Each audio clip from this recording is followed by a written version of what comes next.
Isang sampal. 5 milyong piso kapalit ng aking kalayaan. Habang suot ko ang puting bestida, nagpapakasasa ang sarili kong ina sa perang kinikilkil niya mula sa pamilya ng lalaking mahal ko. Wala kang kwentang anak, ibenta mo na ang sarili mo. Ang sigaw niyang nagpadugo sa puso ko. Pero tapos na ang pagiging martir. Hinubad ko ang belo, binitawan ang apelidong nagkadena sa akin, at tinalikuran ang pamilyang sumira sa aking pagkatao. Saan hahantong ang isang babaeng pinagkaitan ng pagmamahal ng sarili niyang kadugo? Isang malutong na sampal ng katotohanan ang gumising sa aking pagkatao. 5 milyong piso kapalit ng aking kalayaan.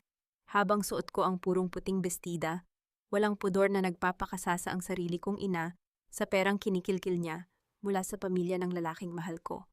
Wala kang kwentang anak, ibenta mo na ang sarili mo. Ang sigaw niyang sumugat ng malalim sa aking puso. Ngunit tapos na ang pagiging martir. Hinubad ko ang belo, binitawan ang apelidong naging kadena ko, at tinalikuran ang pamilyang sumira sa aking pagkatao. Saan hahantong ang isang babaeng pinagkaitan ng pagmamahal ng sarili niyang kadugo? Wala kang kwentang anak. Nabubuhay ka lang para kumapit sa patalim at sumabit sa palda ng mayaman mong lalaki, habang ang pamilya mo ay naghihingalo sa hirap. Habang umaalingaw-ngaw ang malulupit na salitang iyon, sa loob ng masikip at maalinsangan nilang sala, nanatiling nakayuko si Carmela. Ang kanyang mga nanginginig na daliri ay maingat na nagtatahi sa punit ng lumang blusa ng kanyang ina. Pilit niyang pinagdudugtong ang mga hibla ng tela gamit ang pulang sinulid. Isang tahimik na pag-aalay ng pagmamahal na tila hindi kailanman makikita o mapapahalagahan. Wala siyang isinatinig na pagtutol. Ngunit sa loob-loob niya, tila gumuho ang kanyang buong mundo. Nanikip ang kanyang lalamunan na iwan ng isang mapait na lasa na hindi niya malunok. Manhid ang kanyang mga binti at ang hanging pumapasok sa kanyang baga ay tila may dalang bubog na sumusugat sa bawat paghinga niya. Ang pamilyar na amoy ng alikabok at lumang kahoy sa kanilang bahay ay biglang naging malamig at nakakasakal. Ang bawat salitang binitawan ng kanyang ina ay tila mga pakong ibinabaon ng mariin sa kanyang dibdib. Hanggang kailan ko kailangang bayaran ang buhay na hindi ko naman hininging ipagkaloob sa akin? Ang piping tanong ng kanyang kaluluwang sugatan. Isang mabigat na anino ang tumabon sa liwanag ng bumbilya. Lumapit si Elena, ang kanyang ina, na may mga matang nagliliyab sa galit at pagkamakasarili. Walang bahid ng awa sa kanyang mukha nang muli siyang magsalita. Kunin mo ang 5 milyon sa joint account niyo ni Gabriel. Pangtubos natin yan sa lupa ng mga ninuno natin at pambayad na rin sa mga utang ng kapatid mong si Paulo. Para saan pat mag-aasawa ka ng bilyonaryo kung pababayaan mo kaming mabulok sa kangkungan? Ang utos ni Elena ay hindi isang pakiusap, kundi isang pananakot. Unti-unting inangat ni Carmela ang kanyang paningin. Ang kanyang mga mata ay pilit naghahanap ng kahit konting init ng isang ina, ngunit tanging isang maniningil ng utang ang kanyang nakita. Napalunok siya, pilit kinakalma ang nanginginig na boses. Ma, hindi ko po pera iyon. Pondo po iyon ng pamilya nila para sa kasal namin. Hindi ko pwedeng nakawin ang tiwala ni Gab. Mabait po siya sa atin, huwag naman po nating abusuhin. Isang malamig na tawa ang pinakawalan ni Elena. Tila na insulto siya sa katwirang binitawan ng kanyang anak. Dinuro niya ang noo ni Carmela, idiin ang kanyang nangingitim na kuko sa balat ng dalaga. Tiwala? Mas mahalaga pa sa iyo ang tiwala ng ibang tao kaysa sa buhay ng mismong nagluwal sa iyo? Ako ang nagpakain sa iyo. Ako ang nagbihis sa iyo. Utang mo sa akin ang bawat hininga mo, Carmela. Wala kang utang na loob.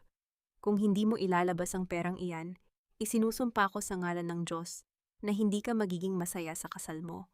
At huwag ka nang magpapakita sa lola mong nag-aagaw buhay sa ospital. Wala na siyang apo. Parang pinagsakluban ng langit at lupa si Carmela sa narinig. Ang kanyang lola ang tanging rason kung bakit patuloy siyang nagtitiis. Ito ang tanging nagbigay sa kanya ng yakap noong mga panahong pakiramdam niya ay isa lamang siyang pabigat sa mundo. Ang pagbabanta ng kanyang ina na ipagkait ang kanyang lola ay ang pinakamatinding sandatang sumira sa kanyang katinuan. Isang mainit na luha ang tuluyang kumawala mula sa mga mata ni Carmela. Pumatak ito ng tahimik at sumakto sa pulang sinulid na nakakabit sa blusa ng kanyang ina.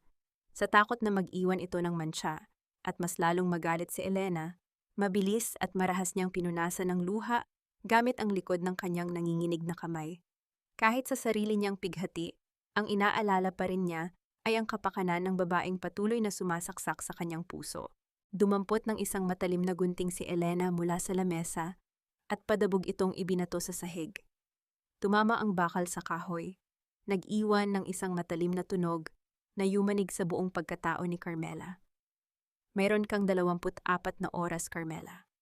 5 milyon o kalimutan mo nang may ina at pamilya ka. Walang lingon-likod na naglakad palayo si Elena. Hindi na niya napansin ang pag-ilaw ng kanyang lumang telepono sa ibabaw ng mesa. Isang mensahe mula sa hindi kilalang numero ang pumasok na may nakasulat na, "Handa na ang bitag." Naiwan si Carmela na nakalugmok at nanginginig sa gitna ng madilim na silid. Tuluyan nang bumagsak ang kanyang mga luha. Ang tanging naiwan na lamang ay ang malamig na gunting na nakahandusay sa sahig. Kumikinang sa ilalim ng aandap-andap na liwanag. Naghihintay kung ano ang pilit na puputulin ni Carmela, ang kanyang sariling kaligayahan, o ang tanikalang sumasakal sa kanya. "Mahal, are you really okay? Kanina mo pa pinaglalaruan ang pagkain mo. If you're stressed about the wedding, please tell me. We can scale it down if that's what you want." Ang boses ni Gabriel ay parang isang mainit na kumot sa gitna ng nagyayalong gabi. Marahan niyang hinawakan ang kamay ni Carmela sa ibabaw ng lamesa, sa loob ng marangyang restaurant na iyon, kung saan ang bawat kagamitan ay kumikinang sa ilalim ng mga kristal na chandelier. Pakiramdam ni Carmela ay isa siyang malaking pagkakamali. Isang mantsa sa gitna ng kalinisan. Pilit nang ngumiti si Carmela, bagamat ang kanyang mga mata ay nananatiling maputla at namumugto. Stress lang siguro ito sa preparations, Gab. You know, the invitations, the guest list. Masyado lang akong perfectionist siguro. Huwag kang mag-alala, love. Once we're married, I will make sure na wala ka nang isiping problema.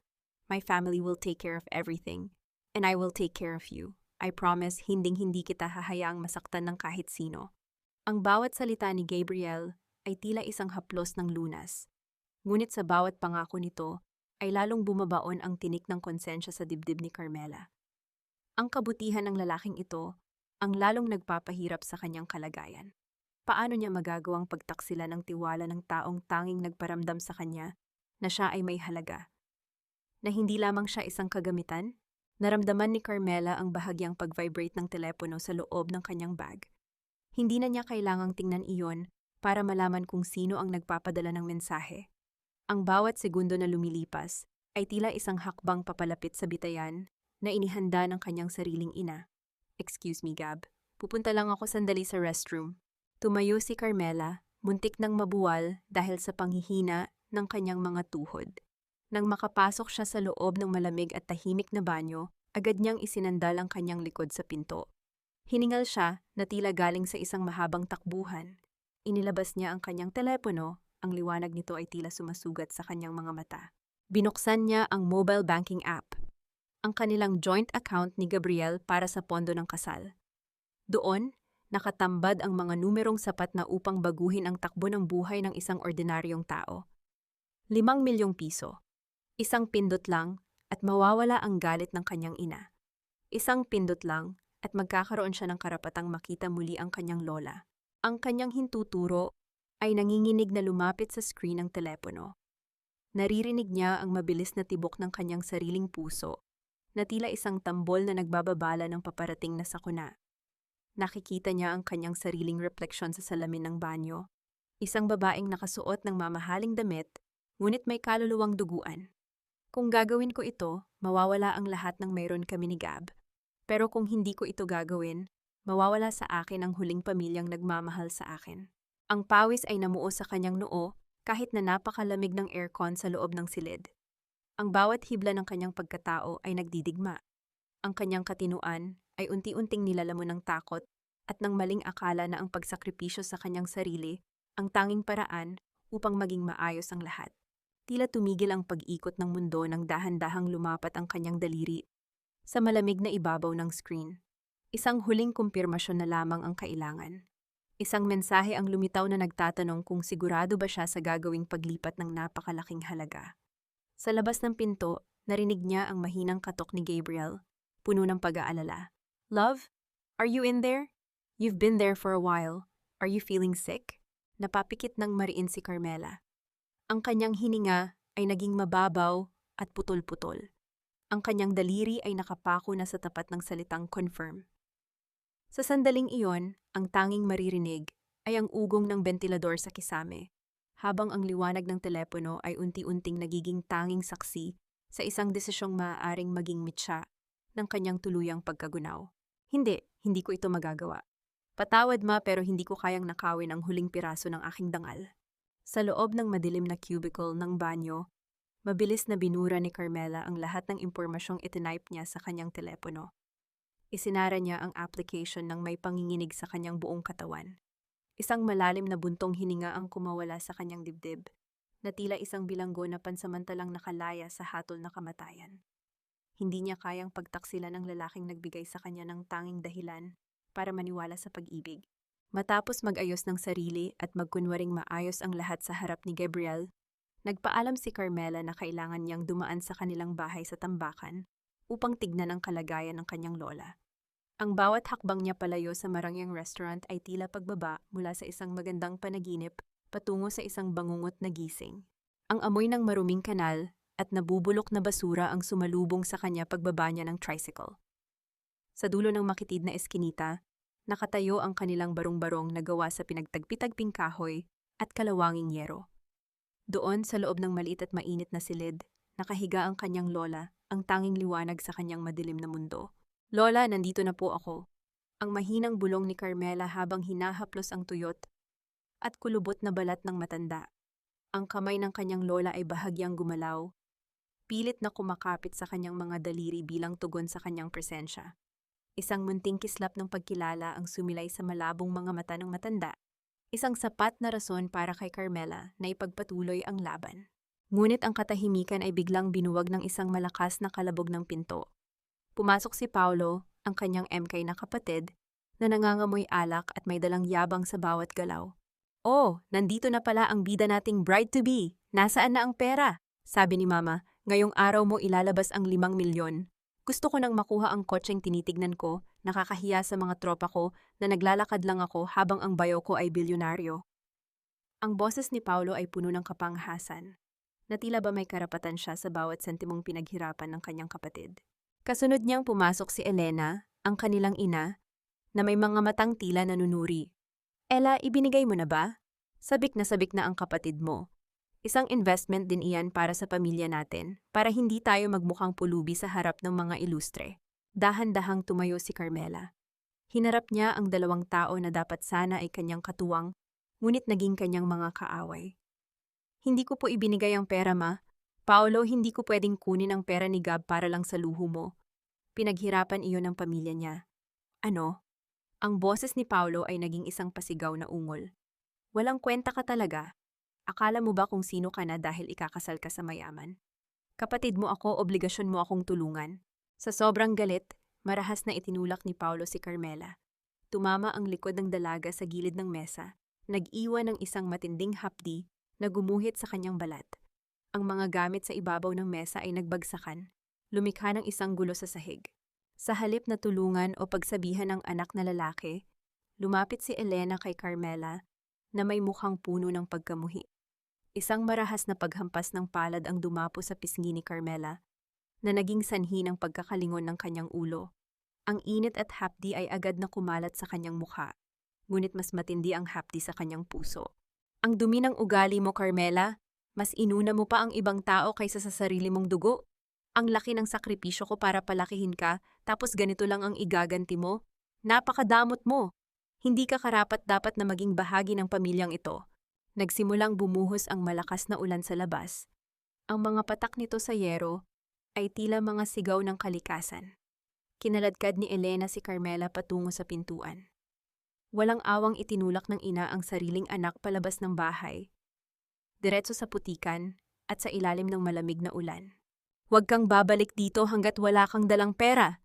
Isinusumpa kita, Carmela. Mabulok ka sa lansangan kung hindi mo kami tutulungan." Ang huling nakita ni Carmela ay ang pagsara ng pinto sa kanyang harapan. Iniwan siyang mag-isa sa gitna ng unos. Nakalugmok si Carmela sa putikan. Ang kanyang marangyang damit ay nadumihan at nabasa. Ang bawat patak ng ulan ay tila mga karayom na tumutusok sa kanyang balat, ngunit ang lamig ng ulan ay hindi sapat upang palamigin ang apoy ng sakit at pagtataksil na nararamdaman niya mula sa sariling ina. Ang malamig na ulan ay hindi lamang naghugas sa dumi ng lansangan, tila nililinis din nito ang mga natitirang bakas ng pag-asa sa puso ni Carmela. Sa bawat hakbang niya palayo sa barong-barong na itinuring niyang tahanan, tila may piraso ng kanyang kaluluwa na naiiwan sa putikan. Ang kanyang marangyang suot ay naging mabigat dahil sa tubig, kasing bigat ng mga sumpa at masasamang salitang binitawan ng kanyang sariling ina. Naglakad siya ng walang direksyon hanggang sa matagpuan niya ang sarili sa harap ng isang maliit at lumang simbahan. Ang pintuan nito ay bahagyang nakabukas, nagaanyaya ng katahimikan sa gitna ng nagngangalit na unos. Pumasok si Carmela at naupo sa pinakahuling hilera ng mga upuang kahoy. Ang amoy ng natutunaw na kandila at ang katahimikan ng banal na lugar ay nagsilbing gamot sa kanyang humihingal na dibdib. Dito, sa harap ng altar na tanging aandap-andap na liwanag lamang ang nagbibigay ng buhay, hinayaan ni Carmela na dumanas ang kanyang mga luha nang walang halong takot o hiya. Hindi siya humingi ng himala. Hindi siya humiling ng yaman. Ang tanging dalangin niya ay ang lakas na panindigan ang kanyang desisyon. Sa gitna ng kanyang pag-iisa, naramdaman niya ang isang uri ng kapayapaan. Isang kapayapaang nagmumula sa pagtanggap na ang kanyang mga pangarap ay kailangang dumaan sa apoy bago ito tuluyang maging ginto. Inilabas niya ang kanyang telepono mula sa basa niyang bag. Ang screen nito ay may lamat, ngunit sapat pa ang liwanag upang makita ang pangalan ng kanyang ina. Sa nanginginig na mga daliri, tinipa niya ang mga salitang tatapos sa kanyang pagiging sunod-sunuran. "Patawad, ma. Hindi ko po magagawa ang gusto niyo. Hindi ko po kayang ipagpalit ang aking dangal sa perang hindi naman sa atin. Sana ay dumating ang araw na maunawaan niyo ako." Pagkatapos pindutin ang send, pinatay ni Carmela ang kanyang telepono. Ayaw na niyang marinig ang anumang panunumbat. Ayaw na niyang mabahiran ang sandaling ito ng higit pang sakit. Bumalik siya sa kanyang maliit na apartment na tanging siya lamang ang nakakaalam. Doon, sa gitna ng dilim, nagsimula siyang maghanda. Kinuha niya ang kanyang wedding dress na nakasabit sa gilid ng cabinet. Ang maputing tela nito ay tila nagliliwanag sa gitna ng kadiliman. Kinuha niya ang plansa at maingat na inalis ang bawat lukot sa tela. Ang bawat hagod ng mainit na bakal ay tila nagpapahiwatig ng kanyang determinasyon na ayusin ang kanyang buhay, kahit na ang paligid niya ay gumuho na. Hinaplos niya ang maselang lace ng bestida. Ito ang simbolo ng kanyang bagong simula kasama si Gabriel. Sa bawat tahi nito, nakakita siya ng pag-asa. Ang pag-asang balang araw, ang pag-ibig ay hindi na magiging kasing kahulugan ng sakripisyo at sakit. Habang abala si Carmela, sa kabilang dako ng lungsod, ang kanyang ina na si Elena ay nakaupo sa madilim nilang kusina. Ang kanyang mukha ay puno ng hinala at galit. Biglang tumunog ang telepono sa ibabaw ng mesa. Hindi ito isang mensahe mula kay Carmela, kundi isang tawag mula sa isang landline na may familiar na area code, ang mansyon ng mga ilustre. Ang mga mata ni Elena ay naningkit at isang mapait na ngiti ang dahan-dahang gumuhit sa kanyang mga labi habang sinasagot ang tawag. Lumipas ang mga oras at sumapit ang umaga ng kasal. Ang sikat ng araw ay pumasok sa bintana ng apartment ni Carmela, nagbibigay ng liwanag sa kanyang maputlang mukha. Habang tinitignan niya ang kanyang sarili sa salamin, suot na ang kanyang pangkasal. Narinig niya ang isang mahinang kumatok sa kanyang pinto. Nang buksan niya ito, laking gulat niya nang makita ang kanyang ina. Ngunit hindi ang galit na Elena ang bumungad sa kanya. Ang kanyang ina ay nakasuot ng maayos na damit, may bakas ng pilit na ngiti at may dalang isang mangkok na may mainit na lugaw. "Ella, anak, patawarin mo ako sa mga nasabi ko kagabi. Nagpadala lang ako sa galit dahil sa sobrang pag-aalala sa atin. Kumain ka muna nitong lugaw na niluto ko, pampalakas bago ka humarap sa altar. Gusto ko lang na maging maayos ang lahat sa espesyal na araw na ito." Ang malambing na boses ni Elena ay tila isang himig na matagal nang hindi naririnig ni Carmela. Ngunit sa gitna ng init ng lugaw na inaalok ng kanyang ina, may isang kakaibang pakiramdam na gumapang sa batok ni Carmela. Isang babala na ang bawat kabutihang ipinapakita ni Elena ay may kaakibat na mas malalim at mas madilim na plano. Ang usok na lumalabas mula sa mangkok ay tila nagsisilbing tabing sa tunay na intensyon ng babaeng nasa kanyang harapan. "Salamat, ma. Akala ko po ay tuluyan na ninyo akong itatakwil." Ang boses ni Carmela ay nanginginig sa labis na emosyon habang tinatanggap niya ang mainit na mangkok ng lugaw mula sa kanyang ina. Sa kabila ng lahat ng sakit na dinanas niya noong nakaraang gabi, ang munting kilos na ito ni Elena ay tila sapat na upang paghilumin ang mga sariwang sugat sa kanyang puso. Gusto niyang maniwala na sa huling sandali, nanaig pa rin ang pagmamahal ng isang ina kaysa sa silaw ng salapi. Huwag mo na itong isipin, Ella. Kumain ka na para magkaroon ka ng kulay sa harap ng altar. Gusto ko ay ikaw ang pinakamagandang bride na makikita ng mga ilustre ngayon. Ang malambing na sagot ni Elena ay sinabayan ng paghaplos sa balat ni Carmela, ngunit ang kanyang mga mata ay nananatiling nakatuon sa pintuan, tila may hinihintay na hindi dapat malaman ng kanyang anak. Matapos ang maikling sandaling iyon ng huwad na pagkakaisa, ang eksena ay lumipat sa cathedral. Ang bawat sulok ng malawak na simbahan ay pinalamutian ng mga sariwang puting rosas na nagkakalat ng halimuyak sa hangin. Ang mga kristal na chandelier ay nagbibigay ng marangyang liwanag na tumatama sa mga dambuhalang rebulto at sa mga decoller na salamin ng bintana. Ang mga panauhin na binubuo ng mga pinaka-impluwensyadong tao sa lipunan ay tahimik na naghihintay. Ang bawat isa ay nakasuot ng kanilang pinakamagara at pinakamahal na kasuotan. Sa harap ng altar, nakatayo si Gabriel. Ang kanyang itim na suit ay perpektong lapat sa kanyang matikas na pangangatawan. Ang kanyang mukha ay kababanaagan ng isang wagas na kaligayahan, isang ngiting hindi mabura-bura. Habang iniisip na sa loob ng ilang minuto, ang babaeng pinakamamahal niya ay magiging kanya na habang buhay. Sa kanyang isip, wala nang mas mahalaga pa kaysa sa kinabukasang binuo nila ni Carmela sa gitna ng mga pagsubok. Ngunit sa kabilang dako ng unang hilera ng mga upuan, nakaupo si Doña Carmen. Ang kanyang mukha ay tila isang eskulturang gawa sa marmol. Walang emotion, matigas at nanunuot ang lamig. Ang kanyang mga kamay ay mahigpit na nakahawak sa kanyang mamahaling bag at ang kanyang mga mata ay hindi nakatuon sa altar, kundi sa malaking screen na nakakabit sa itaas ng cathedral para sa pagpapalabas ng video ng kasal.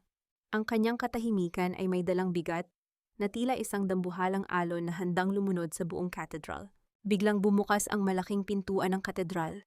Ang liwanag mula sa labas ay tila bumalot sa anino ni Carmela habang dahan-dahan siyang pumasok. Suot ang kanyang puting bestida na tila gawa sa mga ulap at bituin. Naglakad siya sa gitna ng pasilyo. Ang bawat hakbang niya ay sinasabayan ng mahinang pagkaluskos ng tela sa sahig, isang tunog na nagpapahiwatig ng kanyang pag-usad patungo sa isang bagong yugto ng buhay. Nakita ni Gabriel ang kanyang pagdating at ang kanyang mga mata ay kumislap sa tuwa. Ang ganda mo, ang piping bigkas ng kanyang mga labi, na tanging si Carmela lamang ang nakakaintindi. Ang puso ni Carmela ay tumibok ng mabilis, puno ng pag-asa at pananabik, hindi alintana ang mga mapanuring mata ng mga taong nakapaligid sa kanya. Nang makarating sila sa harap ng pari, ang lahat ay tumahimik. Ang tanging maririnig ay ang mahinang ugong ng aircon sa loob ng simbahan at ang pintig ng puso ng dalawang nagmamahalan. Nagsimula ang seremonya, at ang bawat salita ng pari ay tila isang pangakong itinatanim sa kanilang mga kaluluwa, hanggang sa dumating ang sandaling kinatatakutan ng lahat sa bawat kasal. Ang pari ay lumingon sa mga panauhin at nagsalita sa isang malalim at seryosong boses. Kung mayroon mang sino man sa inyo ang may matuwid na dahilan upang tutulan ang pag-iisang dibdib na ito, magsalita na ngayon o manahimik na habang buhay. Isang matinding katahimikan ang bumalot sa buong cathedral. Ngunit ang katahimikang iyon ay biglang binasag ng isang hindi inaasahang ingay. Ang mga speaker sa loob ng simbahan ay lumikha ng isang matalim at nakakarinding tunog ng static. Tila may isang malakas na interference na sumira sa maayos na audio system. Sa gitna ng nakakabinging tunog na iyon, marahas na tumayo si Elena mula sa kanyang kinauupuan. Ang kanyang mukha ay wala na ang tamis ng lugaw na ibinigay niya kaninang umaga. Ang tanging naroon ay ang isang mapait na determination na wawasak sa lahat. Itigil ang kasal na ito. Hindi niyo alam kung anong klase ng tao ang babaeng nasa harap niyo. Ang boses ni Elena ay parang isang matalim na kutsilyo na humiwa sa sagradong katahimikan ng katedral. Humakbang siya palabas mula sa hanay ng mga upuan. Ang kanyang mga mata ay nanlilisik at puno ng peking pighati. Sa bawat yabag niya patungo sa bukle, ang mga panauhin ay nagsimulang magbulungan. Ang tunog ng kanilang mga chismis ay tila mga bubuyog na nagkakalat ng lason sa hangin. Walang hiya ka, Carmela. Akala mo ba ay makakatakas ka sa mga kasalanan mo dahil lang sa nakasuot ka ng mamahaling puting gown na yan? Akala mo ba ay malilinis ng belo mo ang maitim mong budhi? Tumakbo si Elena patungo sa mikropono ng pari. Itinulak ang banal na lingkod ng walang pakundangan. Ang kanyang mga kamay ay mahigpit na humawak sa bakal na stand. Ang kanyang boses ay naging isang hysterical na pagsigaw na umaling-awngaw hanggang sa pinakamataas na bahagi ng kisame ng simbahan. Mga mahal na bisita, ang babaeng ito na pakakasalan ni Gabriel ay isang huwad. Ipinagpalit niya ang kanyang pamilya para sa yaman. Hinayaan niyang maghirap ang kanyang nanay. Hinayaan niyang mabulok sa sakit ang kanyang lola para lang makasama sa marangyang buhay ng mga ilustre.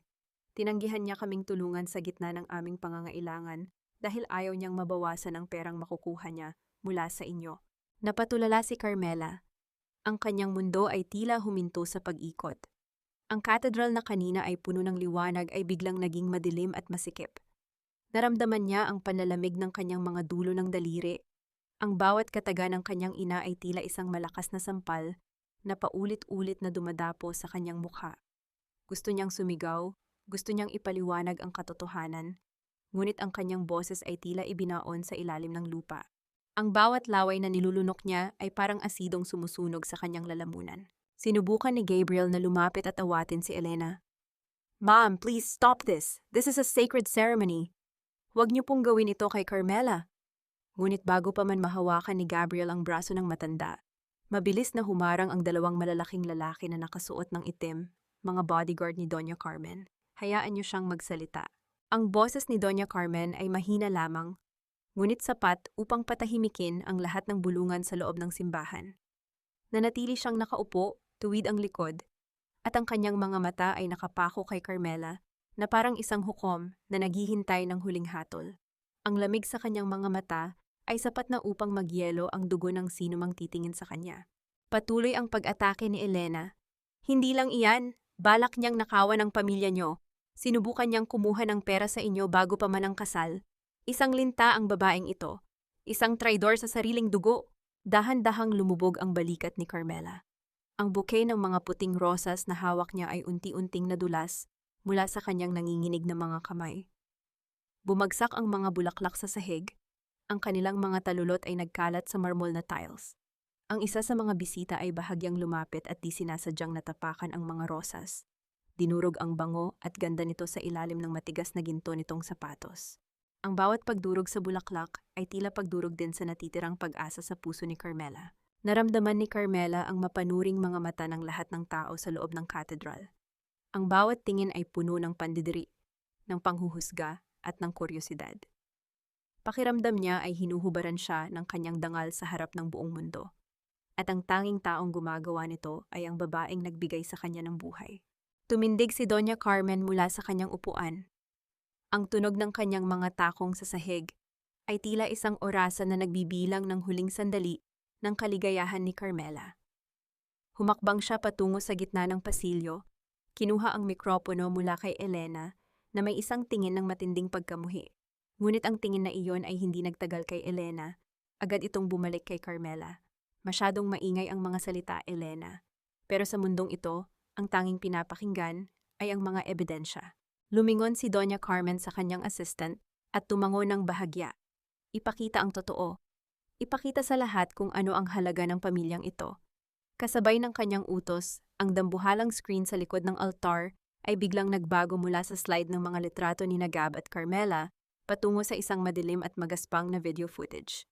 Ang buong cathedral ay nabalot ng isang nakakangilong katahimikan, habang ang bawat mata ay nakatuon sa katotohanang handang pumatay sa lahat ng pangarap. Ang pangmalaking screen sa likod ng altar, na dapat sana ay magpapakita ng mga masasayang alaala ng dalawang nagmamahalan, ay biglang naging saksi ng isang madilim at kasuklam-suklam na katotohanan. Ang bawat mata sa loob ng cathedral ay nakatitig sa gumagalaw na imahe, isang tagpong naganap isang buwan na ang nakalilipas sa loob ng malamig na opisina ni Doña Carmen. Sa video, makikita si Elena na kampanteng nakaupo sa isang mamahaling leather na upuan. Wala ang mga luha ng paghihinagpis na ipinakita niya kanina. Ang kanyang mukha ay puno ng kislap ng kasakiman habang hinahaplos ang isang baso ng mamahaling wine. Ang bawat salitang lumalabas sa kanyang bibig sa video ay tila isang tumpok ng putik na itinatapon sa puting bestida ni Carmela. 5 milyon lang, Doña Carmen. Bigyan niyo ako ng 5 milyon para sa bagong kotse ni Paulo at hinding-hindi na ako magpapakita sa inyo. Tutal, pinanganak naman si Ella para bayaran ang utang na loob niya sa akin mula nang iluwal ko siya. Bilhin niyo na siya para wala na kayong maging problema sa amin. Ang boses ni Elena sa video ay malinaw, malamig at walang bakas ng pag-aalinlangan. Isang nakakangilong katahimikan ang bumalot sa buong katedral matapos mapanood ang tagpong iyon. Kahit ang hangin ay tila tumigil sa pagdaloy. Ang mga panauhin na kanina ay mabilis humusga kay Carmela ay tila nawalan ng dila. Ang bawat isa ay nakaramdam ng isang uri ng kilabot, hindi para sa babaeng ikakasal, kundi para sa isang inang nagawang ituring na parang karne sa palengke ang sarili niyang anak. Naramdaman ni Carmela ang unti-unting pagtigas ng kanyang mga kalamnan. Ang kanyang puso, na dati ay puno ng pag-ibig at pag-asa, ay tila isang basong kristal na nahulog sa semento at nadurog sa libu-libong piraso. Ang bawat piraso ay sumasaksak sa kanyang kaluluwa mula sa loob. Hindi siya makahinga. Ang bawat hangin na sinusubukan niyang hiramin sa paligid ay tila may halong lason na sumusunog sa kanyang baga. Ang kanyang mga kamay, na kanina ay nanginginig, ay naging manhid at malamig na parang bangkay. Lumingon siya sa kanyang ina na nakatayo pa rin malapit sa mikropono. Ngunit sa halip na pagsisisi, ang nakita ni Carmela sa mga mata ni Elena ay ang isang hinalong galit at kahihiyan dahil nabuko ang kanyang plano. Walang yakap, walang patawad. Ang tanging naroon ay ang isang mapait na pagtitig na tila ba si Carmela pa ang may kasalanan kung bakit naging ganito ang lahat. Napatingin si Carmela kay Gabriel. Ang lalaking pinagkatiwalaan niya ng kanyang buhay ay nakatayo doon. Ang kanyang mukha ay putlang-putla at puno ng pagkabigla. Nakita ni Carmela ang pag-aalinlangan sa mga mata ni Gab. Hindi dahil naniniwala ito sa kasinungalingan ni Elena, kundi dahil sa sakit na malaman na ang pamilyang papasukan niya ay ganito kadumi. At mas masakit para kay Carmela ang malamig na katotohanang ang pamilya ni Gabriel ang naghanda ng bitag na ito upang subukan siya. Si Doña Carmen ay humakbang muli sa gitna. Ang kanyang presensya ay tila isang pader ng yelo na naghihiwalay sa dalawang nagmamahalan. Tumingin siya ng diretso sa mga mata ni Carmela, walang halong awa, tanging isang malupit na pagtatama ng katotohanan. Ngayon, nakita na ng lahat ang halaga mo, Carmela. Hindi ka isang biktima. Isa ka lamang bunga ng isang punong bulok. At sa pamilyang ilustre, walang puwang ang anumang uri ng mantsa. Isang pamilya ng mga linta. Isang pamilya ng mga manggaganso. Itigil ang kasal na ito, ngayon din. Ang salitang itigil ay umalingaw-ngaw sa bawat sulok ng katedral, tila isang hatol ng kamatayan na nagtapos sa lahat ng pangarap ni Carmela. Habang ang mga tao ay nagsisimulang tumayo at lumabas, naiwan si Carmela sa gitna ng altar. Mag-isa, wasak, at may isang malaking katanungang bumabagabag sa kanyang isipan. Saan pa siya pupunta kung ang mismong taong nagbigay sa kanya ng buhay ang siyang pumatay sa kanyang pagkatao? Walang hiya kang bata ka. Sinira mo ang lahat ng plano ko, ang lahat ng hirap ko, pinalipad mo lang dahil sa katigasan ng ulo mo. Ang boses ni Elena ay pumailan lang sa loob ng katedral, hindi na bilang isang inang naglulungkot, kundi bilang isang halimaw na nawalan ng biktima. Habang ang mga huling panauhin ay nagmamadaling lumabas upang makaiwas sa iskandalo, nanatiling nakatayo si Elena sa harap ng altar. Dinuduro ang kanyang sariling anak. Wala na ang maskara ng kabutihan. Ang tanging natira ay ang isang mukhang puno ng kasakiman at puot. Sa gitna ng kaguluhang ito, nakaramdam si Carmela ng isang kakaibang katahimikan. Para bang ang bawat sigaw ni Elena ay unti-unting lumalayo, nagiging isang mahinang ugong na lamang sa kanyang pandinig. Ang matinding sakit na dati ay nagpapahina sa kanyang mga tuhod ay biglang napalitan ng isang malamig na linaw ng isip. Isang uri ng kamanhiran na nagbigay sa kanya ng lakas na tumayo ng tuwid sa gitna ng kanyang pagkawasak. Dahan-dahan niyang itinaas ang kanyang kamay. Tinitigan niya ang dambuhalang brilyante sa kanyang daliri, ang singsing na simbolo sana ng kanyang kaligtasan. Ngunit sa ilalim ng liwanag ng katedral, ang brilyanteng iyon ay tila naging isang mabigat na kadena na sumasakal sa kanyang buong pagkatao. Humarap si Carmela kay Gabriel. Ang lalaki ay nakatayo pa rin doon, Ang kanyang mga mata ay basang-basa ng luha at puno ng pagkalito. Gustong lumapit ni Gabriel, gustong humingi ng tawad sa ginawa ng kanyang pamilya, ngunit ang distansya sa pagitan nila ay tila naging isang malalim na bangin na hindi na kayang tawirin. Salamat sa pagmamahal, Gab. Tunay ang naramdaman ko para sa iyo. Ang boses ni Carmela ay mahina ngunit matatag, walang panginginig. Dahan-dahan niyang hinubad ang singsing mula sa kanyang daliri. Ramdam niya ang bawat pag-alis ng ginto sa kanyang balat. Isang pakiramdam ng unti-unting paglaya. Pero hindi ako isang gamit na pwedeng bilhin ng nanay ko. At hindi rin ako isang hayop na pwedeng subukan ng pamilya mo para malaman kung gaano ako katapat. Kung ang pag-ibig niyo ay may kasamang bitag, hindi ko yan kailangan. Inilagay ni Carmela ang singsing sa palad ni Gabriel at isinara ang mga daliri ng lalaki rito. Pagkatapos ay hinarap niya ang kanyang ina. Ang galit ni Elena ay biglang napalitan ng pagkagulat nang makita ang kakaibang kislap sa mga mata ng kanyang anak. Tapos na ang utang na loob ko sa iyo, ma. Isinilang mo ako, binihisan, at pinakain. Ngunit ilang beses mo na rin akong ibinenta at pinatay sa bawat salita at gawa mo. Bayad na ako. Ang bawat luhang iniyak ko simula bata pa ako hanggang sa altar na ito ang naging kabayaran sa buhay na ibinigay mo. Simula ngayon, wala ka ng anak. Tumalikod si Carmela. Hindi niya pinansin ang mga hiyaw ni Elena na tinatawag siyang lapastangan. Naglakad siya patungo sa pintuan ng katedral, ang kanyang puting gown ay kumakaladkad sa sahig. Nag-iwan ng bakas sa gitna ng mga nadurog na talulot ng rosas. Nang marating niya ang bukana ng simbahan, huminto siya sandali. Itinaas niya ang kanyang mga kamay sa kanyang ulo at isa-isang binunot ang mga kurbadong kela na nakatusok sa kanyang buhok. Ang bawat piraso ng bakal na bumabagsak sa marmol ay lumilikha ng isang maliit at malinaw na tunog ng paglaya. Ang kanyang belo ay nahulog, hinayaan ang kanyang mahabang buhok na tangay ng malamig na hangin ng hapon. Lumabas siya sa cathedral, diretso sa gitna ng kalsada. Hindi niya alintana kung nasaan ang kanyang mga sapatos. Ang pakiramdam ng mainit na aspalto sa ilalim ng kanyang mga paa ay tila isang paalala na siya ay muling nakatapak sa lupa, malayo sa mga huwad na pangarap na gawa sa kristal. Lao si Gabriel sa likuran niya, tinatawag ang kanyang pangalan, ngunit ang mga reporter na kanina pa naghihintay ng balita ay mabilis na humarang sa daan, pinalilibutan ng lalaki ng mga camera at flash. Ang liwanag ng mga camera ay tila isang pader na naghiwalay sa kanila ng tuluyan. Nagpatuloy sa paglalakad si Carmela sa gilid ng highway. Ang kanyang puting bestida ay naging marumi mula sa usok at alikabok ng mga sasakyang dumadaan. Sa kalayuan, narinig niya ang matinis na tunog ng pagpreno ng gulong sa kalsada. Isang lumang sasakyan na puno ng kalawang ang huminto sa kanyang tabi. Ang bintana nito ay bumaba at isang pamilyar na mukha ang sumilay mula sa loob. Nakasunod sa bawat paghakbang ni Carmela ang anino ng kanyang nakaraan. Ngunit sa pagkakataong ito, hindi na siya natatakot. Ang kanyang puso ay sugatan. Oo, ngunit ang bawat sugat ay nagsisilbi ng tanda ng kanyang paglaya. Sakay na Ella, huwag mo nang lingunin ang nakaraan. Ang boses ni Maria, ang yarsang matagal nang nag-aalaga sa kanyang lola, ay tila isang anghel na bumaba mula sa langit. Ang lumang sasakyan ay umuungol sa gitna ng highway. Ang usok nito ay humahalo sa malamig na hangin ng hapon. Walang pag-aalinlangang sumakay si Carmela.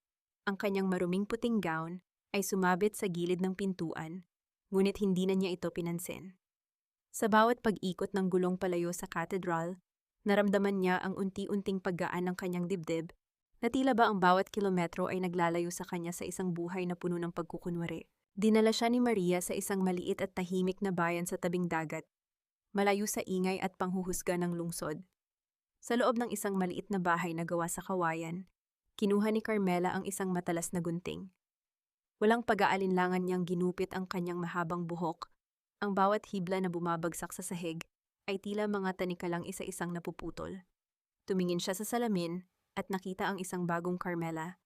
Maikli ang buhok, pagod ang mga mata, ngunit may bakas ng kapayapaan na ngayon lang niya natikman. Nagsimula siyang magtrabaho sa isang maliit na temban o panaderya sa kanto ng kanilang kalsada. Ang bawat pagpisil niya sa malambot na harina, ang init ng pugon na dumadapo sa kanyang balat, at ang bango ng bagong luto na tinapay ay naging gamot sa kanyang sugatang kaluluwa.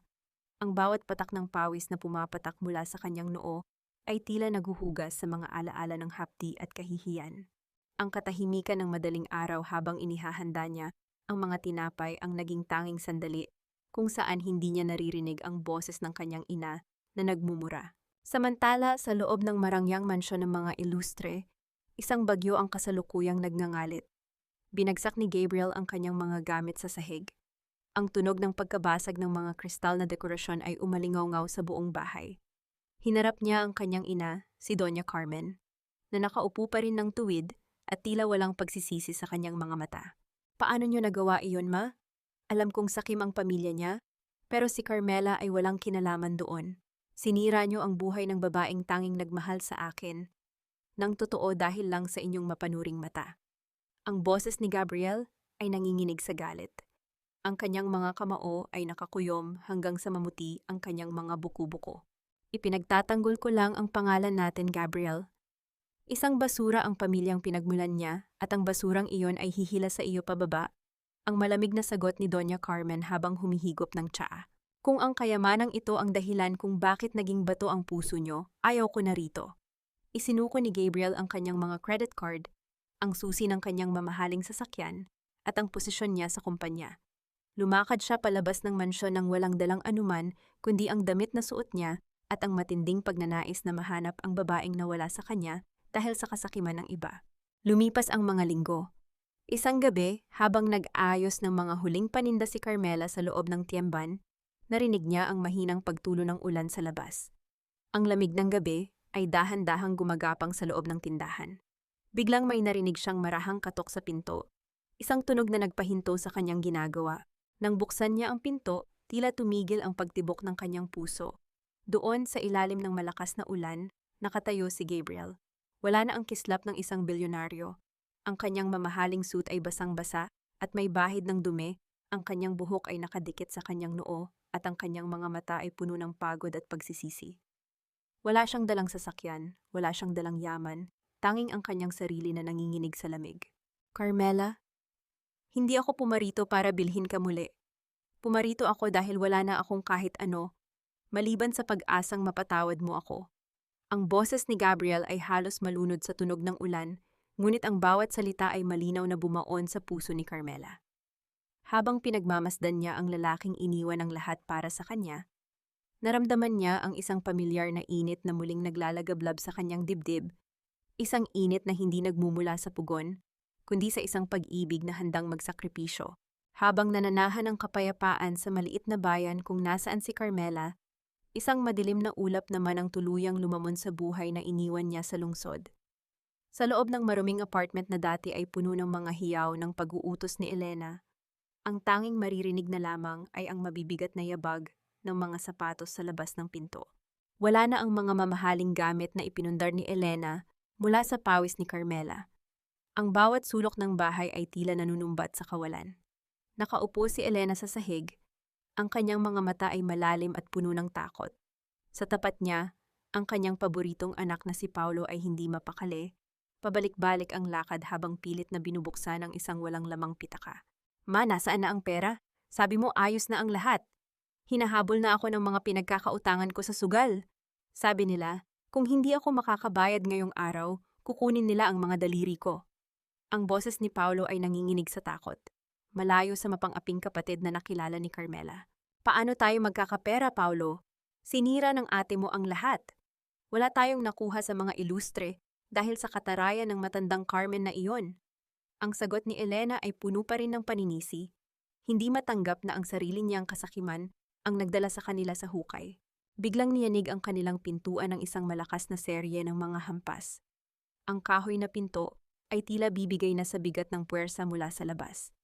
Hindi ito tunog ng isang bisita, kundi tunog ng isang panganib na hindi na kayang iwasan.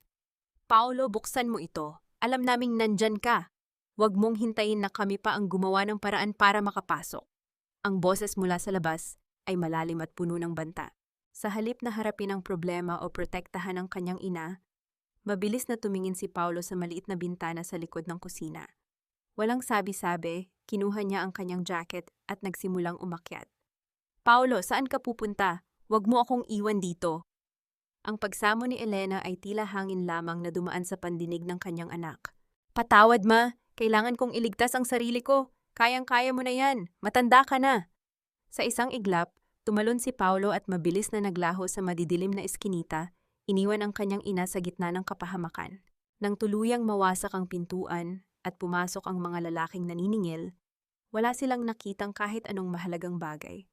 Sa galit ng mga ito, kinaladkad nila si Elena palabas ng apartment. Ang bawat gamit na natitira sa kanya ay itinapon sa kalsada, kasama ang kanyang dignidad na matagal na rin namang nawala. Lumipas ang ilang araw, matatagpuan si Elena na naglalakad sa gilid ng isang abalang kalsada. Ang kanyang damit na dati ay maayos ay puno na ng dumi at mantsa. Ang kanyang mga paa ay namumula at may mga paltos dahil sa walang tigil na paglalakad ng walang maayos na tsinelas. Tumigil siya sa tapat ng isang sikat na fast food restaurant. Mula sa labas naamoy niya ang halimuyak ng pritong manok. Isang amoy na tila sumasakal sa kanyang sikmura sa gutom. Naalala niya ang mga gabi noong bata pa si Carmela. Naalala niya kung paano niya pinapanood ang kanyang anak na kumain ng tira-tirang kanin at asin, habang ang pinakamalaki at pinakamasarap na bahagi ng ulam ay ibinibigay niya kay Paulo. Ngayon, ang anak na palagi niyang binubusog ay ang unang nagtaksil sa kanya, habang ang anak na palagi niyang ginugutom ang tanging nag-alaga sa kanya noon. Isang mapait na luha ang pumatak mula sa kanyang malabong mga mata. Ito ang karma ng isang inang itinuring na negosyo ang sariling dugo. Habang nakaupo sa isang tabi, napatingin siya sa isang basurang nakakalat sa sahig. Isang piraso ng dyaryo or flyer na may larawan ng isang pamilyar na mukha. Dinampot niya ito at nanlaki ang kanyang mga mata. Sa isang post sa social media na nakaprint sa isang promo flyer, nakita niya ang larawan ng isang maliit at malinis na panaderya sa isang lalawigan. At doon, sa gitna ng mga tinapay, nakatayo si Carmela, mukhang masaya, malaya, at payapa. Naningkit ang mga mata ni Elena.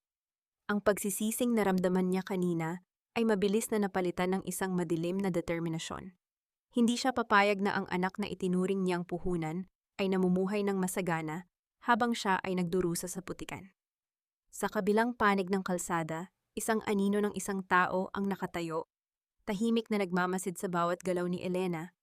Isang misteryosong figura na tila sinusundan ang bawat yapak ng matanda. Bumunot ng lakas si Elena mula sa kanyang galit. Kinuha niya ang kanyang rurok na bag at naglakad patungo sa terminal ng bus. Sa kanyang isip, isa lamang ang layunin. Hanapin si Carmela at bawiin ang inaakala niyang karapatan niya. Kahit na ang ibig sabihin nito ay wasakin ang bagong buhay na binuo ng kanyang anak. Ang amoy ng bagong lutong pandesal ay humahalimuyak sa loob ng maliit na panaderya, isang halimuyak na nagbibigay ng kakaibang katahimikan sa bawat umaga ni Carmela. Sa loob ng ilang buwan, ito ang naging mundo niya, payak malayo sa karangyaan, ngunit puno ng katotohanan. Sa kabilang dako ng silid, makikita si Gabriel na abala sa pagbubuhat ng mabibigat na sako ng harina. Ang kanyang mga braso ay basa ng pawis, at ang kanyang t-shirt ay may bahid ng puting pulbos. Ngunit ang kanyang mga mata ay may kislap na hindi kailanman nakita noong siya ay nakatira pa sa mansyon. Dahan-dahang lumapit si Gabriel kay Carmela at kinuha ang tray ng mainit na tinapay mula sa kanyang mga kamay. Pahinga ka muna, love. Kanina ka pagising. Ako na ang bahala rito sa counter. Ang boses ni Gabriel ay malambot, puno ng pag-aalaga na hindi kailanman naghangad ng kapalit. Isang matamis na ngiti ang isinagot ni Carmela. Isang ngiting nagpapahiwatig na unti-unti nang naghihilom ang kanyang mga sugat. Ngunit ang katahimikang iyon ay biglang nabasag nang bumukas ang pinto ng tindahan. Ang kalansing ng maliit na kampanilya sa itaas ng pinto ay tila isang babala ng isang paparating na unos. Pumasok ang isang babaeng balot ng dumi at amoy ng lansangan. Ang kanyang buhok ay gulo-gulo, ang kanyang mga damit ay punit-punit, at ang kanyang mga paa ay halos lumitaw na mula sa sirang tsinelas. Nang iangat ng babae ang kanyang mukha, tila tumigil ang pag-ikot ng mundo ni Carmela, si Elena. Anak, Carmela, salamat sa Diyos na hanap din kita. Ang boses ni Elena ay basag, puno ng panginginig na tila galing sa isang taong malapit ng mamatay. Bigla siyang napaluhod sa semento, ang kanyang mga kamay ay nakataas na parang nagmamakaawa. Ang kanyang mga luha ay mabilis na dumaloy, humahalo sa dumi sa kanyang mukha. Patawarin mo ako, anak. Nagkamali ako. Nilayasan ako ni Paulo, kinuha niya ang lahat ng natitirang pera natin. Wala na akong matuluyan, wala na akong makain. Ilang araw na akong naglalakad para lang mahanap ka. Patawad, Carmela. Patawarin mo ang nanay mo. Naramdaman ni Carmela ang pamilyar na paninikip ng kanyang dibdib. Ang bawat salita ng kanyang ina ay tila mga kawit na pilit humihila sa kanyang nararamdamang awa. Nakita niya ang kaawa-awang kalagayan ni Elena at sa isang sandali, ang puso ni Carmela ay tila gustong lumambot. Gusto niyang tumakbo at yakapin ang kanyang ina. Gusto niyang paniwalaan na totoo ang pagsisising ito. Ngunit bago pa man siya makahakbang, naalala ni Carmela ang lola niyang naiwan sa lungsod. Ma, nasaan si Lola? Bakit mag-isa ka lang? Dito na nagsimula ang lason ni Elena. Ang iyong lola? Ella, malala na siya. Kailangan niya ng operasyon sa puso. Wala akong maibayad kaya iniwan ko muna siya sa pangangalaga ng mga yarsang kilala ko. Anak, ikaw na lang ang pag-asa namin. Tulungan mo kaming iligtas ang lola mo. Kahit wag na para sa akin, para na lang sa kanya. Ang banggit sa pangalan ng kanyang lola ay tila isang matalim na kutsilyo na pumasok sa puso ni Carmela. Ang kanyang mga mata ay nagsimulang manggilid ng luha. Ngunit sa gitna ng kanyang pagkalito, nakita niya ang isang mabilis na sulyap ni Elena patungo sa cash register sa likod ng counter. Isang sulyap na puno ng gutom, hindi para sa pagkain, kundi para sa pera. Naalala ni Carmela ang video sa cathedral. Naalala niya ang boses ni Elena na sinasabing, ipinanganak si Ella para bayaran ang utang na loob niya sa akin. Ang kanyang paningin ay biglang naging malinaw. Ang awang naramdaman niya ay napalitan ng isang malamig at matigas na realidad. Hindi, Ma. Hindi mo na ako maloloko. Alam kong hindi mo pababayaan ang lola kung talagang mahal mo siya. Gagamitin mo lang ang sakit niya para makuha ang gusto mo. Ang boses ni Carmela ay hindi na nanginginig.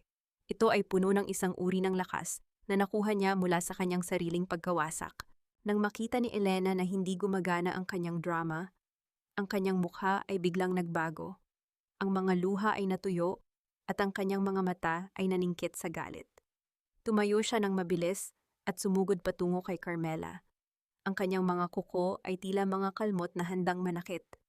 Walang hiya ka, talagang tinalikuran mo na ang pamilya mo. Akala mo ba kung sino ka na dahil kasama mo ang lalaking ito? Ibigay mo sa akin ang pera. Ibigay mo ang nararapat sa akin bilang nanay mo. Itinaas ni Elena ang kanyang kamay upang sampalin si Carmela, ngunit bago pa man dumapo ang palad nito, isang matigas na kamay ang humuli sa kanyang braso sa gitna ng hangin. Si Gabriel. Ang kanyang mga mata ay nanlilisik sa galit. Ang kanyang hawak sa braso ni Elena ay mahigpit ngunit kontrolado. Huwag niyo nang susubukang saktan siya muli. Tapos na ang pananakot niyo sa kanya. Umalis na kayo bago ko patawagin ang mga pulis. Marahas na binawi ni Elena ang kanyang braso. Tumingin siya kay Carmela nang may matinding pagkamuhi. Isang tingin na tila sumusumpa sa bawat hibla ng pagkatao ng kanyang anak. Sige, magsama kayo sa hirap. Pero tandaan mo ito, Carmela. Mamamatay ang lola mo nang dahil sa katigasan ng ulo mo. At sa bawat gabi na matutulog ka, ang anino ng kamatayan niya ang magiging unan mo. Isang huling sigaw ng sumpa ang binitawan ni Elena bago siya marahas na lumabas ng tindahan. Iniwan ang isang nakakangilong katahimikan at isang Carmela na unti-unting napaluhod sa sahig. Yakap ang kanyang sarili, habang ang mga salita ng kanyang ina ay tila mga karayom na isa-isang tumutusok sa kanyang kaluluwa.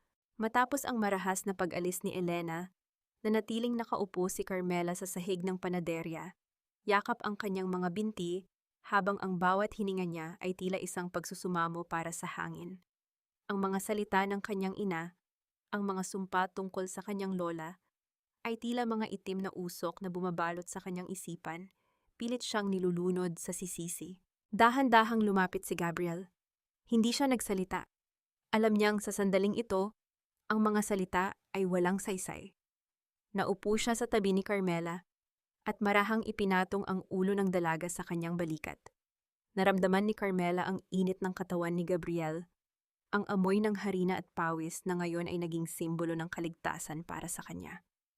Doon, sa katahimikan ng madaling araw, hinayaan ni Carmela na dumanas ang kanyang mga luha sa braso ni Gabriel.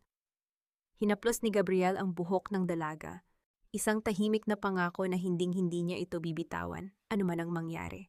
Lumipas ang mga araw, ipinakita ni Gabriel ang tunay na kahulugan ng paninindigan. Ang lalaking dati ay tanging ballpen at mamahaling relo lamang ang hinahawakan, ay natutong mag-igib ng tubig, magkumpuni ng mga sirang silya sa tindahan, at magtiyaga sa init ng pugon.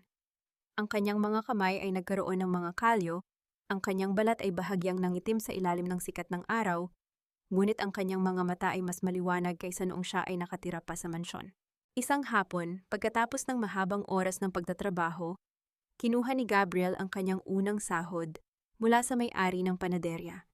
Sa halip na itabi ito para sa kanyang sarili, naglakad siya patungo sa maliit na tindahan sa tapat ng palengke.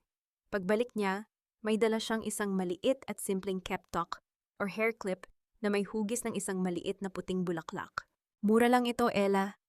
Pero gusto ko lang malaman mo na sa paningin ko, ikaw pa rin ang pinakamagandang babae. May suot man na mamahaling gown o simpleng apron ng panaderya. Ang boses ni Gabriel ay puno ng katapatan habang maingat niyang inilalagay ang keptok sa maikling buhok ni Carmela. Naramdaman ni Carmela ang isang kakaibang kilig na mas matamis pa sa anumang mamahaling regalo na natanggap niya noon.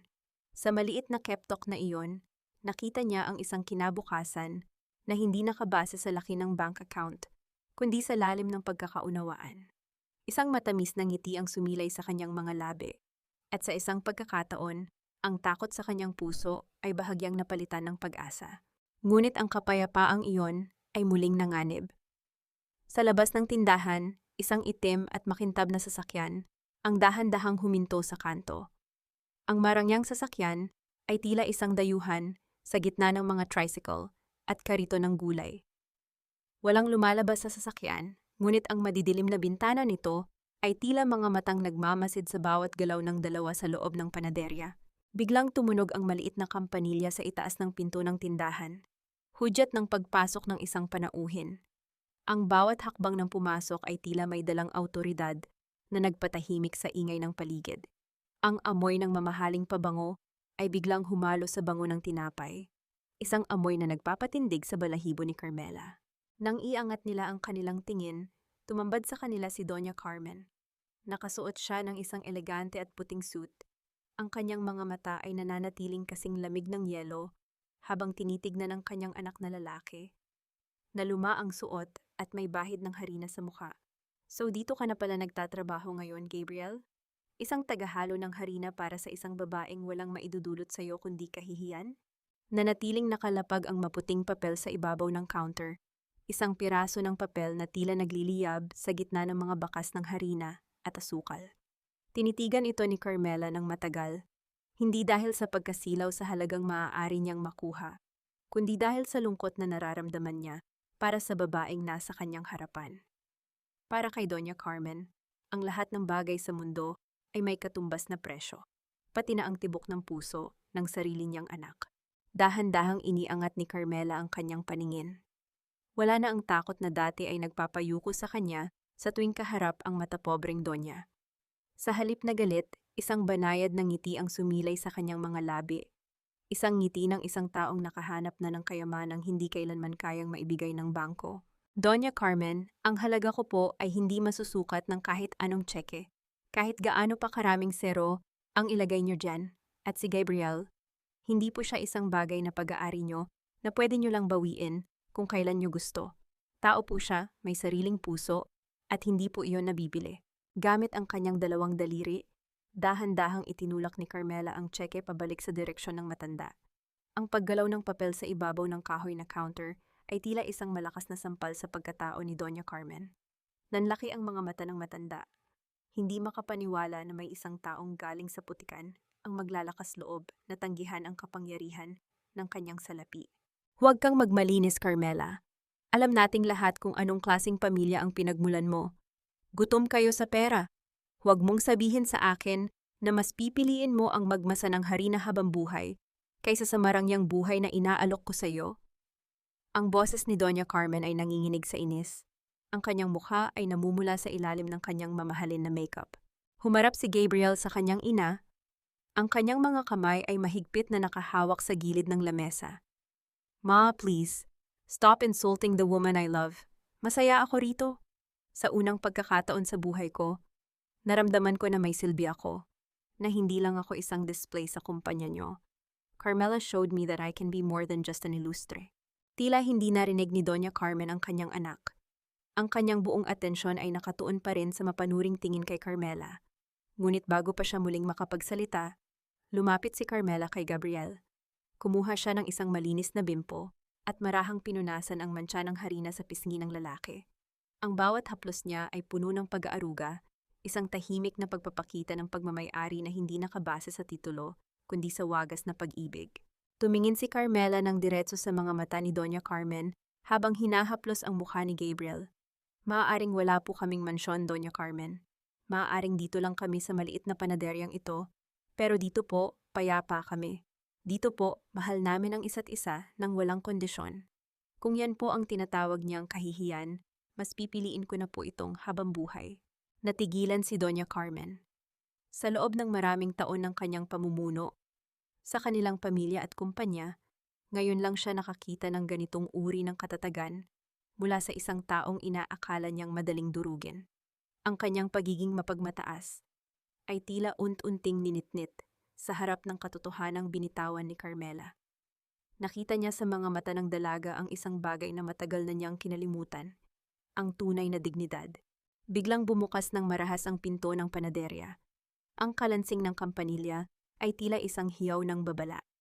Pumasok si Maria, ang yarsang nag-aalaga kay Lola, na halos hindi makahinga sa pagtakbo. Ang kanyang mukha ay putlang-putla at ang kanyang mga mata ay nanunubig sa luha. Ang kanyang telepono ay mahigpit na nakahawak sa kanyang nanginginig na kamay. Ella, ang lola mo. Ella, tumawag ang ospital sa lungsod. Wala na siya, Ella, wala na ang lola mo. Ang balita ay tila isang dambuhalang kidlat na tumama sa gitna ng panaderya. Ang katahimikan ay naging kasing bigat ng tingga. Ang keptok sa buhok ni Carmela ay bahagyang natanggal at nalaglag sa sahig. Ang maliit na puting bulaklak nito ay tila isang simbolo ng buhay na biglang naputol. Ang lahat ng liwanag sa paligid ay tila naglaho. Iniwan si Carmela na nakatayo sa gitna ng isang gumuguhong mundo. Ang lamig ng morgue ay tila pumasok sa bawat buto ni Carmela habang dahan-dahan niyang itinutulak ang mabigat na pintong bakal.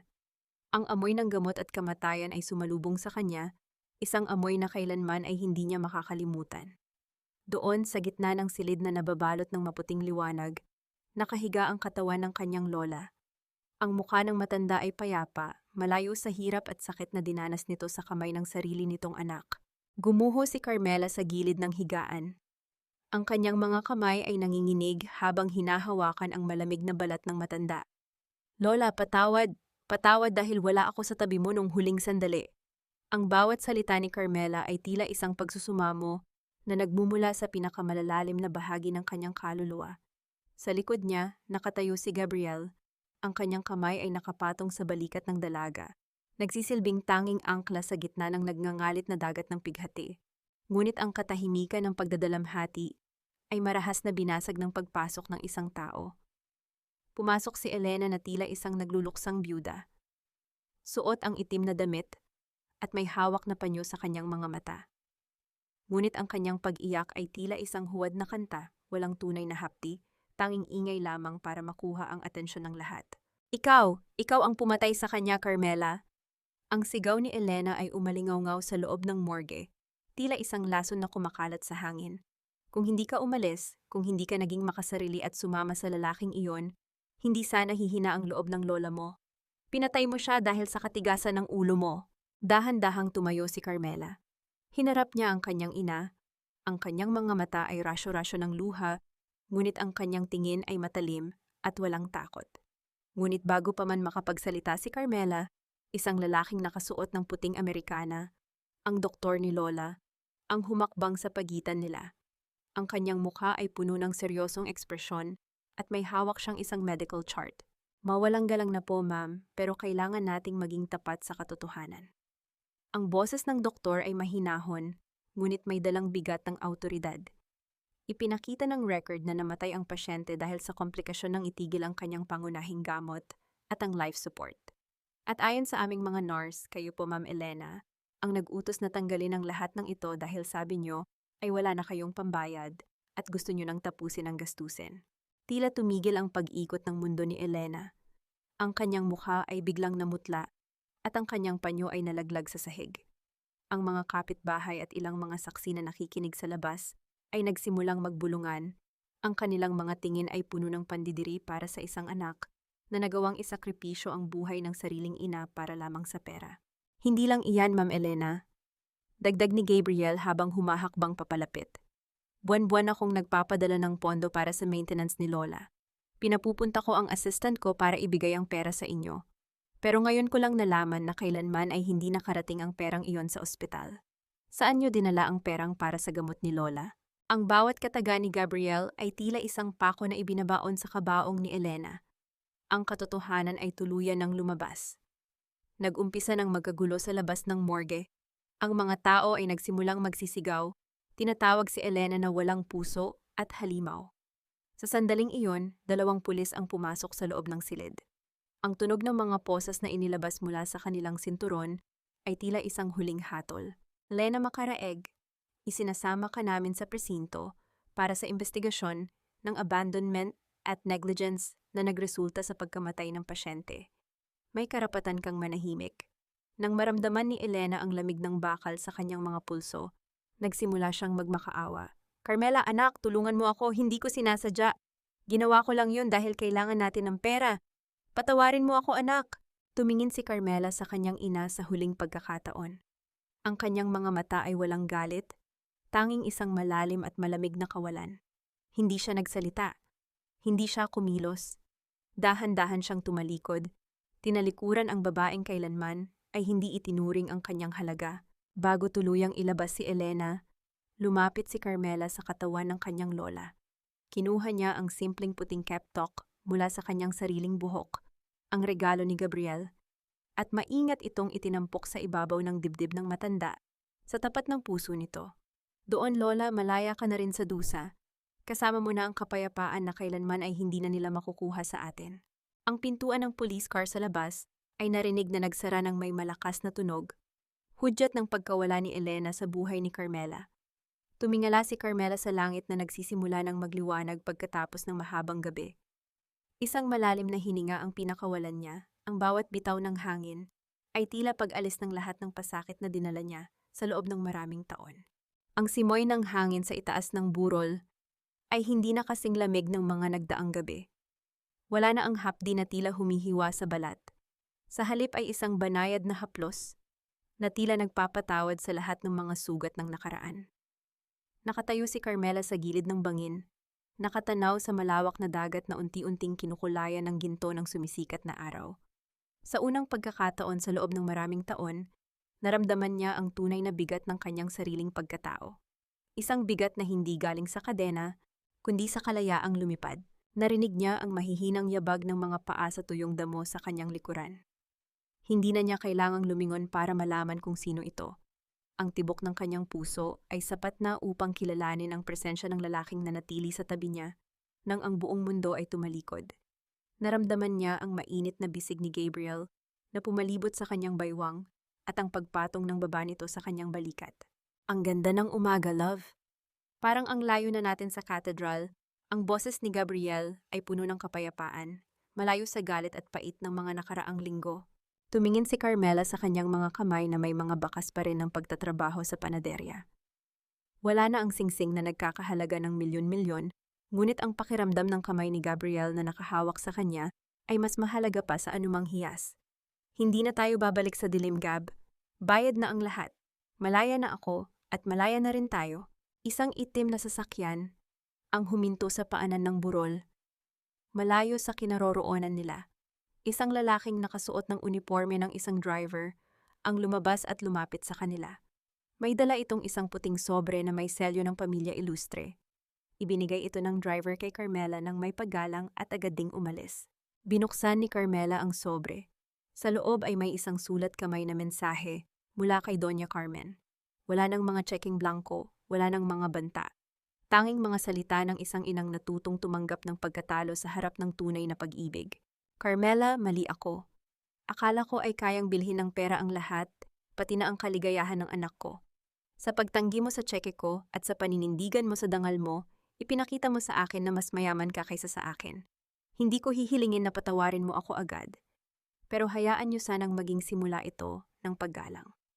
Ang panaderya nyo ay nakarehistro na sa pangalan mo bilang isang regalo, hindi bilang suhol, kundi bilang pagkilala sa iyong katatagan. Naramdaman ni Carmela ang isang luha ng kagaanan na pumatak sa papel.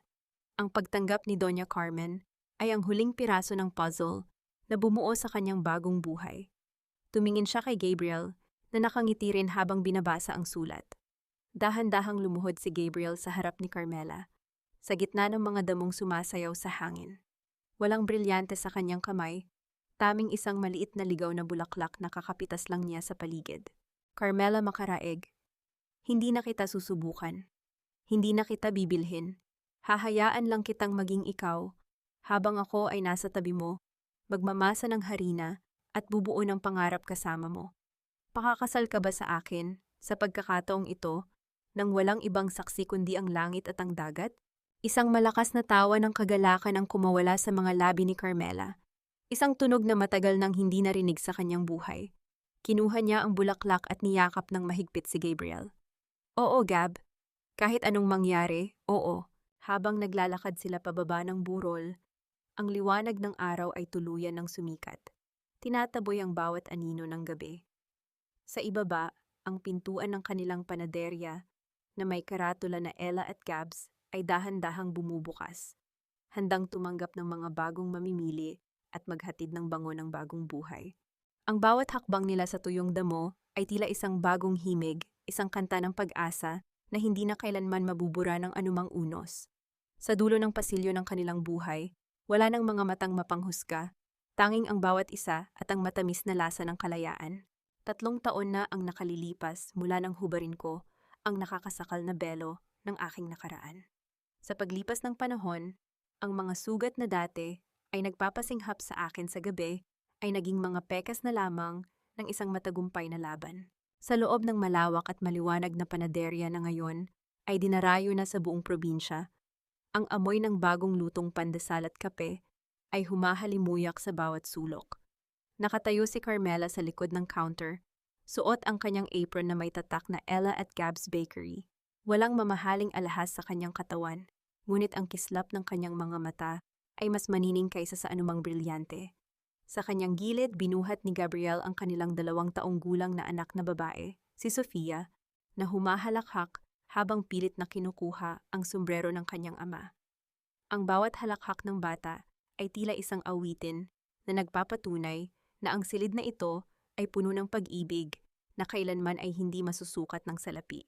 Natagpuan na ba ang tunay na kapayapaan? Ang sagot ay makikita sa bawat maagang paggising ni Carmela, na wala ng takot sa banta ng paniningil. Makikita ito sa pag-abot ni Doña Carmen ng regalo para kay Sofia tuwing kaarawan nito. Hindi bilang isang matapobreng reyna, kundi bilang isang lola na natutong rumespeto sa hangganan ng kanilang pamilya. Ang kapayapaan ay hindi ang kawalan ng problema, kundi ang pagkakaroon ng kasama na handang humawak sa iyong kamay sa kabila ng unos. Naibigay na ba ang kapatawaran? Minsan sa isang buwan, isang sasakyan mula sa panaderya ang naghuhulog ng isang malaking kahon ng mga sariwang tinapay at gamot sa tanggapan ng correctional institution sa lungsod, kung saan nakakulong pa rin si Elena. Hindi na kailanman dinalaw ni Carmela ang kanyang ina sa loob ng selda. Hindi dahil sa puot, kundi dahil sa pag-unawa na ang pagpapatawad ay hindi nangangahulugan ng muling pagbubukas ng pinto para sa pang-aabuso. Pinatawad na ni Carmela si Elena sa kanyang puso upang palayain ang kanyang sarili sa bigat ng galit. Ngunit pinanindigan niya ang layo upang protektahan ang kapayapaang pinaghirapan niyang buuin. Ang totoong pagpapatawad ay ang paghiling na nawa ay makatagpo rin ng liwanag ang taong nanakit sa'yo nang hindi mo kailangang maging biktima muli. At ano ang aral na naiwan? Sa suot na puting bestida na naiwan sa kalsada. Sa kulturang kinalakihan ni Carmela, ang utang na loob ay madalas gamiting sandata upang sakalin ang karapatan ng isang anak na lumigaya. Ngunit napatunayan sa kwentong ito na ang pagmamahal ng magulang ay hindi dapat nagiging utang na kailangang bayaran ng buhay, dangal at kalayaan ng anak. Ang tunay na pamilya ay hindi lamang nakatali sa dugo, kundi sa paggalang, pag-aruga, at pagiging tapat sa isa't isa. Nang lumubog ang araw sa tabing dagat Lumapit si Gabriel kay Carmela at hinawakan ang kanyang kamay. Ang kanilang anak na si Sofia ay nakasandal na sa dibdib ng kanyang ama, payapang natutulog. Tumingin si Carmela sa labas ng bintana, kung saan ang gintong liwanag ay tumatama sa karatula ng kanilang tindahan. Wala nang natitirang tanikala. Ang babaeng dating martir ay isa ng malayang babae, isang asawa at isang ina na nagturo sa mundo na ang pinakamataas na halaga ng isang tao ay ang kanyang sariling dignidad. At sa tuwing hahangin mula sa dagat, dadalhin nito ang kwento ni Carmela.